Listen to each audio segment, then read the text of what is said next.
Hi, everyone, and welcome to Biopilates Deep Dive. Today, I invite you to explore an exercise that may appear subtle at first glance, yet holds remarkable biomechanical depth. Internal rotation in the sidearm sitting series on the reformer. It's a movement that could easily be underestimated if we only consider its range, and yet it demands an extremely refined level of organization. It requires us to distinguish true shoulder movement from compensations in the trunk, the neck, or the shoulder girdle. It also reminds us that in Pilates, a small gesture is never a small task. In this preparation, everything begins with the starting position. We sit sideways on the carriage, legs crossed, pelvis neutral, spine neutral, in a calm, organized vertical alignment without excessive tension. The hand closest to the pulleys holds the strap. The upper arm is placed by the side. The elbow is bent at 90 degrees. The forearm is perpendicular to the torso, and the palm faces the body. The other hand can rest on the hip. Even before the movement begins, the body is already working. The pelvis must remain stable. The ribs must stay stacked over the pelvis. The head should float naturally on top of the spine. And above all, the scapulae must be stabilized without rigidity, without gripping, without unwanted movement. This is what I find essential to emphasize. In this exercise, the movement must not be stolen by other regions. The shoulder should not lift. The thorax should not rotate instead of the arm. The trunk should not side bend to assist the movement, and the neck should not tense to help. What we are seeking here is a clear, precise, clean, glenohumeral internal rotation, supported by the organization of the rest of the body, but never replaced by it. Breathing plays a major role here. I inhale to prepare, then I exhale to initiate the movement. This exhale is not just a rhythm. It deepens the engagement of the center, helps connect to the deep abdominal wall, supports rib containment, and limits compensatory strategies. Then I inhale to return with control without letting the carriage pull me back. In this exercise, the return is just as important as the action. To go is to produce. To return is to integrate. To go is to mobilize. To return is to stabilize. And very often, it is in the return that we see whether the movement is truly mastered or simply performed. From a biomechanical perspective, what is happening? The humerus performs a medial rotation within the glenoid cavity. In other words, the forearm rotates inward. But this should not be achieved by a global collapse of the shoulder. We want to keep the humerus as stable as possible in space while the rotation occurs within the joint itself. And this is where the exercise becomes truly fascinating because it forces us to distinguish between pure movement and compensated movement. Many people believe they are rotating the arm when in fact they are pushing the shoulder forward, collapsing the chest, or shifting the rib cage. Here, instead, we seek a refined, centered, almost surgical action. The first muscle I want to highlight is the subscapularis. It is the primary driver of this internal rotation. It lies on the anterior surface of the scapula within the subscapular fossa and inserts onto the lesser tubercle of the humerus. Its main action is internal rotation of the arm, but its intelligence goes beyond that. The subscapularis does not only rotate, it also centers. It actively helps maintain the humeral head properly positioned within the glenoid cavity. It protects the quality of the joint relationship throughout the movement.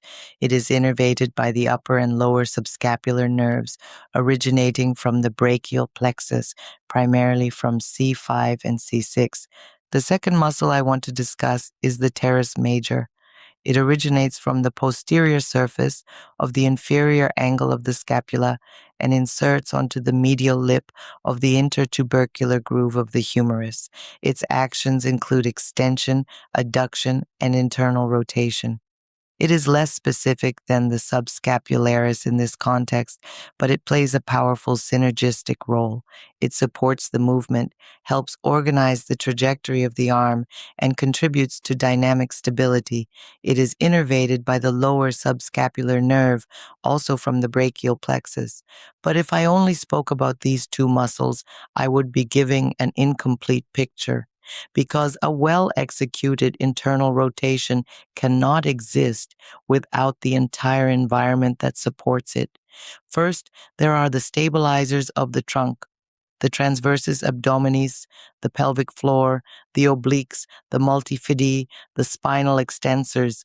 These muscles do not produce the rotation, but they prevent the rest of the body from moving in its place. They create the platform, they provide the necessary stillness so that the glenohumeral joint can express itself clearly. Then there is the scapula. And again, we must be precise. The scapula must be stable, but not rigid. It must remain wide across the rib cage without lifting, without collapsing, without gripping. If it elevates, tips forward, or shifts excessively, then the humeral head loses its base of support. The movement becomes less precise, less efficient, and sometimes even irritating to the joint. Muscles such as the middle and lower trapezius and the serratus anterior contribute to this support. They do not perform the movement for the subscapularis, but they create the conditions for its accuracy. This is also why the errors are so revealing. One of the most common is allowing the shoulder to roll forward. The student believes they are performing an internal rotation, when in reality, they are simply moving the entire shoulder complex. Another frequent error is shoulder elevation, often accompanied by unnecessary tension in the neck.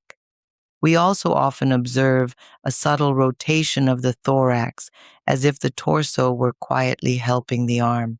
And finally, there is the uncontrolled return of the carriage, which clearly tells us the movement was done, but not yet integrated. I also really enjoy exploring grip variations. When the palm turns upward or downward, the sensation changes. Muscle recruitment shifts. The relationship between the forearm and the humerus subtly adjusts, and this can transform the proprioceptive experience. Some individuals will feel the subscapularis more clearly. Others will perceive the teres major or posterior support chains more distinctly. These variations do not change the essence of the exercise, but they enrich our understanding of the body. What I deeply appreciate about this preparation is that it educates as much as it strengthens. It does not simply build muscle, it clarifies movement. It teaches the practitioner to feel what is moving and what should remain still. It teaches the difference between correct effort and compensatory effort.